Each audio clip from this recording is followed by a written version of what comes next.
Hi, welcome to True Crime Time. I'm your host Ruby Ridgewell, and today we're going to be talking about Britain's oldest and most infamous psychiatric hospital, Broadmoor. Broadmoor was opened in 1863 and was originally known as the Broadmoor Criminal Lunatic Asylum. The original building plan of 5 blocks had 4 for men and 1 for women and was completed in 1868. A further male block was built in 1902. During the First World War, Broadmoor's Block 1 was also used as a prisoner of war camp called Crownthorne War Hospital for mentally ill German soldiers. John Strafford was a serial killer who was the longest-serving prisoner in British history. After killing 2 young girls in the summer of 1951, he was committed to Broadmoor, and in 1952 he managed to escape. In the 24 hours he was at liberty, he managed to kill 5-year-old local child Linda Bauer. After Linda Bauer's death, the hospital set up an alarm system, which is activated to alert people in the vicinity, as well as the public, including those in the surrounding towns of Sandhurst, Wokingham, Bracknell and Bagshot, when any potentially dangerous patient escapes. It's based on the Second World War air raid sirens, and a 2-tone alarm sounds across the whole area in the event of an escape. Until 2018, it was tested every Monday morning at 10 a.m. for 2 minutes, after which a single all clear tone was sounded for a further 2 minutes. All schools in the area must keep procedures designed to ensure that in the event of a Broadmoor escape, no child was ever out of direct supervision of a member of staff. Because of its high walls and other visible security features, and the inaccurate news reporting it's received in the past, the hospital is often assumed to be a prison by members of the public. Many of its patients are sent to it via the criminal justice system, and its original design brief incorporated an essence of addressing criminality in addition to mental illness. However, the layout inside and the daily routine are designed to assist the therapy practiced there, rather than to meet the criteria necessary for it to be run along the lines of a prison in its daily functions. However, nearly all the staff are members of the Prison Officers Association, as opposed to other health services and unions such as the Royal College of Nursing and Unison. Broadmoor uses both psychiatric medication and psychotherapy, as well as occupational therapy. One of the therapies available is the arts, and patients are encouraged to participate in the Kessler Award Scheme. From its opening in 1863 until 1948, Broadmoor was managed by a Council of Supervisions, appointed by and reporting to the Home Secretary. Thereafter, the Criminal Justice Act of 1948 transferred ownership of the hospital to the Department of Health and the newly formed NHS. And oversight of the hospital went to the Board of Control for Lunacy and Mental Deficiency, established under the Mental Deficiency Act of 1913. It also renamed the hospital Broadmoor Institution. The hospital remained under the direct control of the Department of Health, a situation that reportedly combined notional central control with actual neglect, until its establishment of the Special Services in 1989, with Charles Kay as its first chief executive. Alan Franey ran Broadmoor from 1989 to 1997, having been recommended for the post by his friend Jimmy Savile. His leadership was undermined by persistent rumours of sexual impropriety on the hospital grounds. Allegedly, he ignored at least 3 sexual assaults that he'd been informed about. The Special Hospital Service Authority was abolished in 1996, being replaced by individual special health authorities in each of the high-security hospitals. The Broadmoor Hospital Authority was itself dissolved on the 31st of March 2001. From at least 1968, the television presenter and disc jockey Jimmy Savile undertook voluntary work at Broadmoor Hospital. and was allocated his own room, supported by Broadmoor's CEO Pat McGrath, who thought it would be good publicity. In 1987, a minister in the Department of Health and Social Security, Baroness Trumpington, appointed Jimmy Savile to the management board in charge of Broadmoor Hospital. He was being referred to as Dr. Savile by both the Department of Health and Social Security, Broadmoor staff and residents, despite having no medical qualifications or training.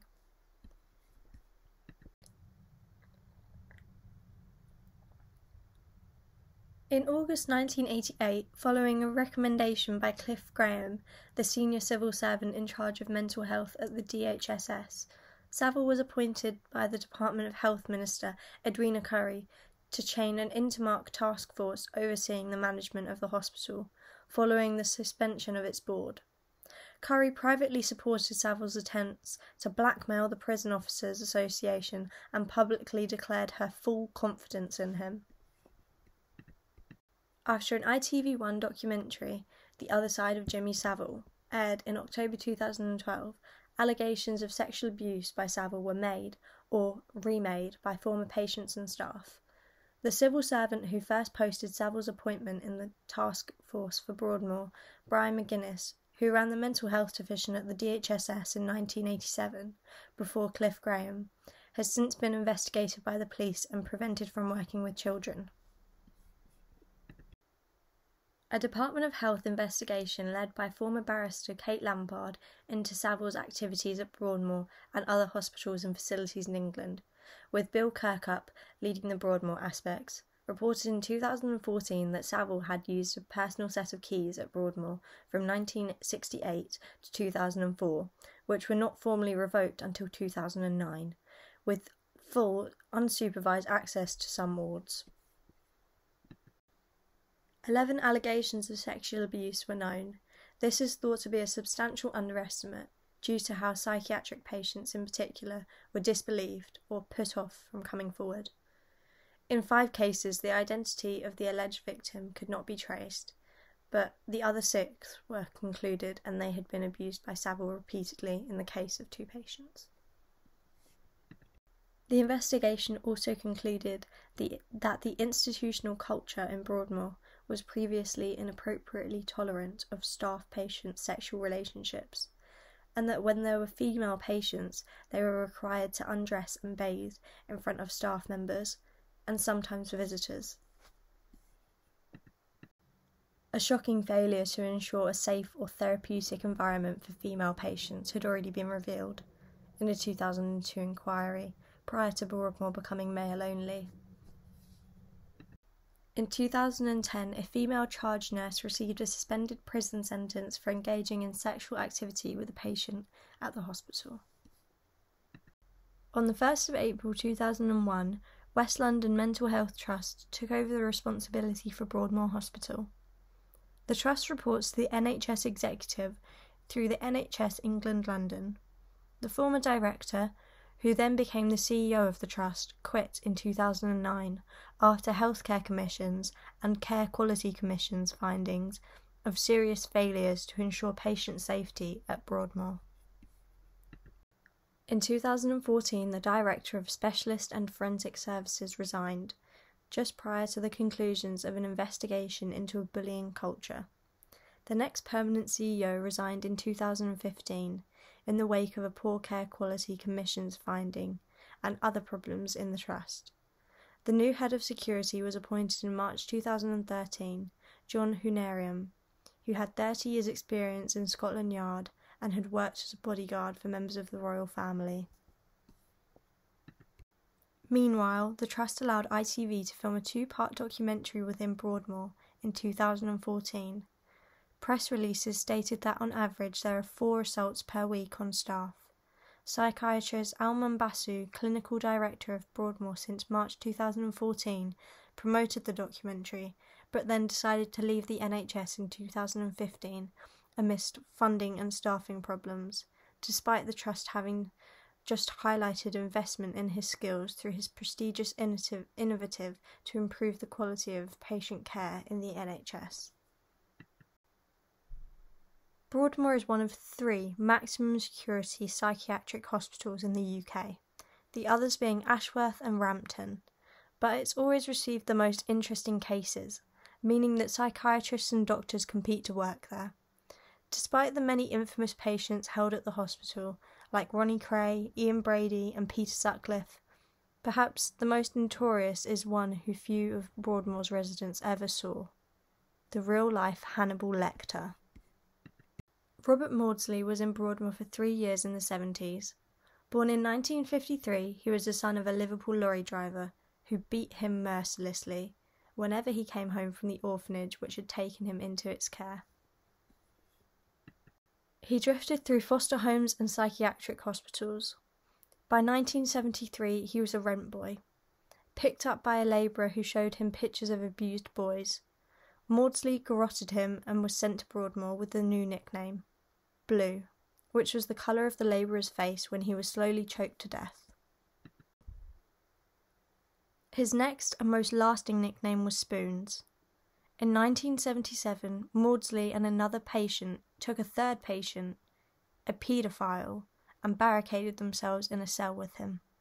The paedophile was tortured for 9 hours before Maudsley garroted him and held up his body so that the staff could see through the spy hatch. When the staff were let in, they found that the man's skull had been cracked open like a boiled egg, with part of the brain missing and a spoon hanging out of the cranium. Strangely, Maudsley was deemed fit to stand trial after this crime. Despite his plea to be sent back to Broadmoor, he was committed to Wakefield Prison. After several more killings, Maudsley now lives in solitary confinement in a 2-cell glass cage, very like the one pictured in Silence of the Lambs.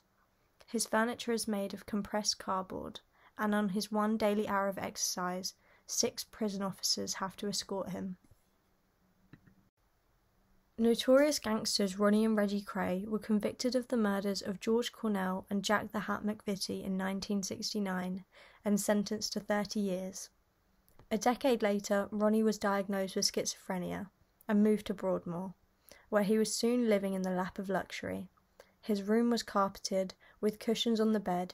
He ordered his own curtains, had pictures of his parents, brothers, and old friends, and even some boxing memorabilia on display. He loved music so much he was even allowed to have a record player in his room. Maureen Flanagan, a long-time family friend of the Krays, recalls her visits to Broadmoor with Ronnie's older brother, Charlie Kray, and says, "He was immaculately dressed in an Italian suit, white starched shirt, beautiful Italian silk tie, and a Hankley gold watch." After that, Maureen took a tailor into the hospital every October to measure him for a new suit. The tailor had to measure him in the visiting hall. She said he had the finest Italian silk shirts, silk socks, and the most beautiful cufflinks that people would send in as presents. During visits, Ronnie and his guests were served tea and cakes on fine china by a butler in a smart white jacket, and his Friday night meal was a pork pie that was delivered by Harrods every week. The butler Maureen spoke about was actually double murderer Charlie Smith, who knew it was better to stay on Ronnie's good side. To pass the time, Ronnie took up gardening, spending 4 mornings a week attending the extensive grounds, as well as painting and writing poetry. Ronnie was nicknamed the Duke of Broadmoor and the Colonel. He was the top dog in Broadmoor, but had little time for many of the patients, especially Peter Sutcliffe. Ronnie couldn't stand anybody that would hurt women and children. He believed you shouldn't even swear in front of them. The Kray twins ordered 2 vicious attacks on Peter Sutcliffe. The notorious gangsters supposedly hated Sutcliffe for his vile crimes against women.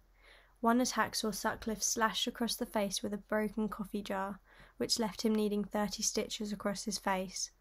Another saw him stabbed 10 times in both eyes with a ballpoint pen, resulting in him going blind in one eye and severely damaging the other. Peter William Sutcliffe was born on the 2nd of June 1946. He was an English serial killer who was dubbed the Yorkshire Ripper by the press. On the 22nd of May 1981, he was found guilty of murdering 13 women, with his youngest victim being only 16 years old, and attempting to murder 7 others between 1975 and 1980. He was sentenced to 20 concurrent life sentences, which were converted to a whole life order in 2010. 2 of Sutcliffe's murders took place in Manchester. All the others occurred in West Yorkshire. Sutcliffe initially attacked women and girls in residential areas, but appeared to have shifted his focus to red light districts because he was attracted to the vulnerability of prostitutes. He had allegedly regularly used the services of prostitutes while in Leeds and Bradford. After his arrest in Sheffield by South Yorkshire Police for driving with a false number plate in January 1981, Sutcliffe was transferred to the West Yorkshire Police, who questioned him about the killings. He confessed to being the perpetrator, saying that the voice of God had sent him on a mission to kill prostitutes. At his trial, Sutcliffe pleaded not guilty, on the grounds of diminished responsibility, but he was convicted of the murder on a majority verdict. Peter Sutcliffe's was one of the largest and most expensive manhunts in British history, and West Yorkshire Police was criticised for its failure to catch Sutcliffe, despite having interviewed him 9 times in the course of its 5-year investigation. Sutcliffe was transferred from prison to Broadmoor Hospital in March 1984 after being diagnosed with paranoid schizophrenia. Although he wasn't liked by many of the other patients, Sutcliffe struck up a sickening friendship with sexual predator Jimmy Savile in the late 1980s when they both found themselves residents of Broadmoor. Sutcliffe, however, was an inmate, and Savile was a charity hero with gold-plated keys to the gates. While at Broadmoor, Sutcliffe was given art classes as part of his rehabilitation. As well as making a bust of Elvis for his wife Sonia, he is believed to have painted several canvases as gifts for Savile. It's not known what was painted or their location now.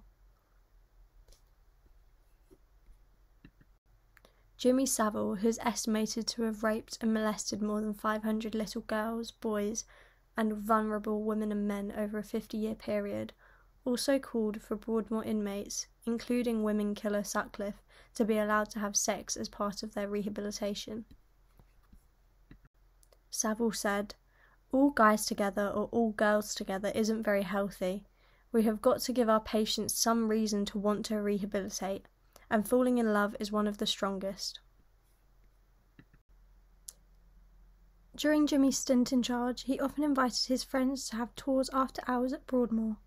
The most well-known case of this is when he invited now well-known paedophile Rolf Harris to view Broadmoor and tour the grounds, late at night when patients were undressing and ready for bed.